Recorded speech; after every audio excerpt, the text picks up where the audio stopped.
राधे राधे। आइए सुनते हैं जीवित पुत्री का व्रत कथा। गंधर्वों के राजकुमार का नाम जिमुतवाहन था।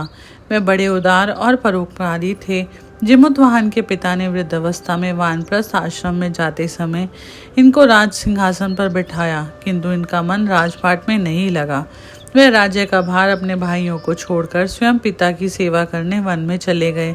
वन में जिमुतवाहन की भेंट मल्यवती नामक राजकन्या से हुई और दोनों में प्रेम हो गया। एक दिन जिमुतवाहन वन में भ्रमण करते काफी आगे चले गए। तब उन्हें वहां एक वृद्धा विलाप करते हुए दिखी। पूछने पर वृद्धा ने रोते हुए बताया, मैं नागवंश की स्त्री हूँ। मुझे एक ही पुत्र है। पक्षीराज गरुड़ के कोप से मुक्ति दिलाने के लिए नागों ने यह व्यवस्था की है कि वह गरुड़ को प्रतिदिन भक्षण हेतु एक युवा नाग सौंपते हैं।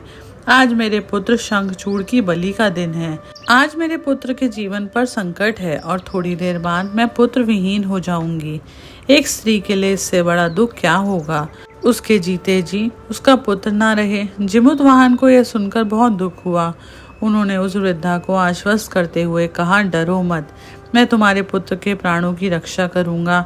आज उसके स्थान पर स्वयं मैं अपने आप को उसके लाल कपड़े में ढककर वैद्यशिला पर लेटूंगा ताकि गरुड़ मुझे खा जाए पर तुम्हारा पुत्र बच जाए। इतना कहकर जिमुतवाहन ने शंखचूड़ के हाथ से लाल कपड़ा ले लिया और वह उसे लपेटकर गरुड़ को बलि देने के लिए चुनी गई वैद्यशिला पर लेट गया। नियत समय पर गरुड़ बड़े वेग से आए और वह लाल कपड़े में ढके जिमुतवाहन को पंजे में दबोचकर पहाड़ के शिखर पर जाकर बैठ गए।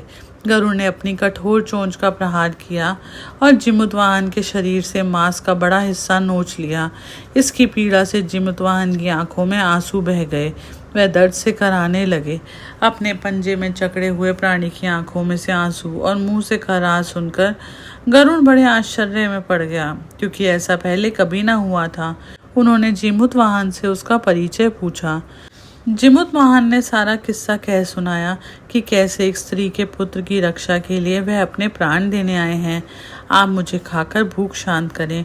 गरुड़ उनकी बहादुरी और दूसरे की प्राण रक्षा के लिए स्वयं का बलिदान देने की हिम्मत से बहुत प्रभावित हुए। उन्हें स्वयं पर पछतावा होने लगा और सोचने लगे कि एक मनुष्य जो दूसरे पुत्र की रक्षा के लिए स्वयं की बलि दे रहा है और एक मैं हूँ जो देवों के संरक्षण में हूँ किंतु दूसरों की संतान की बलि ले रहा हूँ। उन्होंने जिमुतवाहन को मुक्त कर दिया। गरुड़ ने कहा, हे उत्तम मनुष्य, मैं तुम्हारी भावनाओं और त्याग से बहुत प्रसन्न हूँ। मैंने तुम्हारे शरीर पर जो घाव किए हैं उसे ठीक कर देता हूँ। तुम अपनी प्रसन्नता के लिए मुझसे कोई वरदान मांगो।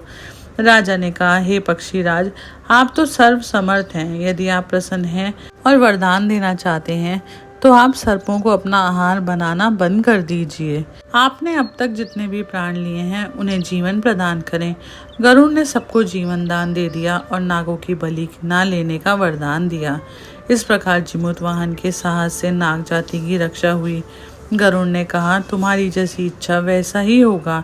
हे राजा, जो स्त्री तुम्हारे इस बलिदान की कथा सुनेगी और विधि पूर्वक व्रत का पालन करेगी उसकी संतान मृत्यु के मुख से भी निकल आएगी। तब से ही पुत्र की रक्षा हेतु जिमुतवाहन की पूजा की प्रथा शुरू हो गई। यह कथा कैलाश पर्वत पर भगवान शंकर ने माता पार्वती को सुनाई थी।